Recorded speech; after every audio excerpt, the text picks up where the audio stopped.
भाभी जी ने जैसे ही पूरे आत्मविश्वास के साथ मंगल का हाथ थामा, माहौल पूरी तरह बदल गया।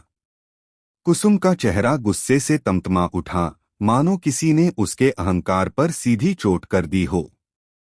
इसी बीच घर में एक और बड़ी खबर ने सबको हिलाकर रख दिया। लक्ष्मी और करण के सामने कार्तिक के असली कातिल की डीएनए रिपोर्ट सामने आ चुकी थी, और रिपोर्ट की एंट्री ने पूरे घर का तापमान ही बदल दिया। जी हाँ गाइस, मंगल लक्ष्मी के अपकमिंग ट्रैक में अब जो होने वाला है वह किसी ने सोचा भी नहीं था। पहले से ही तनाव में चल रही मंगल की आंखों की समस्या बढ़ती जा रही थी, और इसी बीच भाभी जी यानी पहला स्वाद की जज अचानक घर में पहुंच गईं। जैसे ही वह अंदर आईं, पूरा घर एक पल के लिए ठहर गया।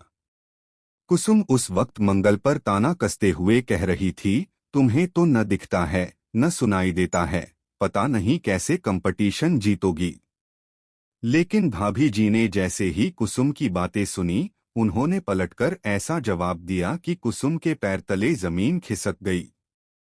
उन्होंने कहा, लगता है आपको ही नहीं दिखता और नहीं सुनाई देता, क्योंकि मंगल सब कुछ छोड़कर, कंपटीशन बीच में रोककर सिर्फ आपके लिए, आपकी हालत जानने यहाँ आई थी। और आज आप उसी पर ताने मार रही हैं। उनकी बातों ने कमरे का माहौल पल भर में बदल दिया। मंगल की आंखों में आंसू थे, लेकिन वही आंसू उसके चेहरे पर नई ताकत भी ला रहे थे। भाभी जी ने मंगल का मनोबल बढ़ाया और कहा, फिनाले करीब है, और अब सच और झूठ दोनों का पर्दाफाश हो जाएगा। असली स्वाद के टाइटल का हकदार कौन है, कुछ ही दिनों में सबके सामने आ जाएगा। उनकी आवाज में ऐसा आत्मविश्वास था कि कुसुम के पास कहने के लिए कुछ बचा ही नहीं। उधर दूसरी तरफ माहौल और भी खतरनाक मोड़ लेने वाला था। देर रात एक अंधेरी गली में लक्ष्मी का आमना सामना होता है, कार्तिक के कातिल से। एक ब्लैक हुडी और काली ड्रेस में लिपटा हुआ रहस्यमयी शख्स।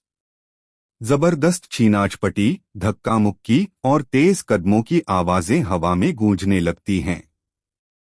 लक्ष्मी को कदकाठी देखते ही शक होता है कि कातिल कोई लड़की है। लेकिन उससे भी ज्यादा चौंकाने वाली बात यह थी कि वह लड़की लक्ष्मी को देखकर ठिठक जाती है, मानो वह उसे पहचानती हो। लक्ष्मी ने पहले ही डीएनए टेस्ट करवा लिया था और रिपोर्ट करण के मोबाइल पर आने वाली थी। और आखिरकार वह पल भी आ गया। करण का फोन जोर से वाइब्रेट हुआ और स्क्रीन पर सिर्फ एक लाइन दिखी जिसने सबको हिलाकर रख दिया। करण जैसे ही रिपोर्ट खोलता है, उसके चेहरे का रंग उड़ जाता है। वह कुछ बोल नहीं पाता, बस लक्ष्मी की ओर देखता रह जाता है। सब दबी आवाज में एक ही सवाल पूछ रहे थे, क्या बरखा कातिल है? लेकिन ट्विस्ट तो अभी बाकी था। रिपोर्ट में जो नाम था वह बरखा नहीं, बल्कि कोई ऐसा था जिसे देखकर पूरा घर सन्न रह जाएगा। ऐसा नाम जिस पर किसी ने शक तक नहीं किया था। रिपोर्ट में उस शख्स के डीएनए मैच होते ही घर का हर कोना डर, सदमे और अविश्वास से भर जाता है। और उसी समय एक और बड़ी बात सामने आती है। कातिल की सच्चाई छुपाने में घर का एक और सदस्य शामिल था, जिसने यह राज छुपाने के लिए झूठ, दगाबाजी और प्लानिंग का ऐसा खेल खेला कि किसी को भनक तक नहीं लगी। अब सवाल यह नहीं है कि कातिल कौन है।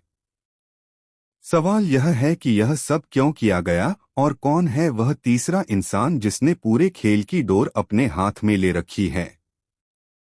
आप लोग क्या कहना चाहेंगे गाइस? कमेंट के जरिए हमें जरूर बताएं। और टेलीविजन से जुड़ी ऐसी ही लेटेस्ट और धमाकेदार अपडेट्स के लिए हमारे चैनल को सब्सक्राइब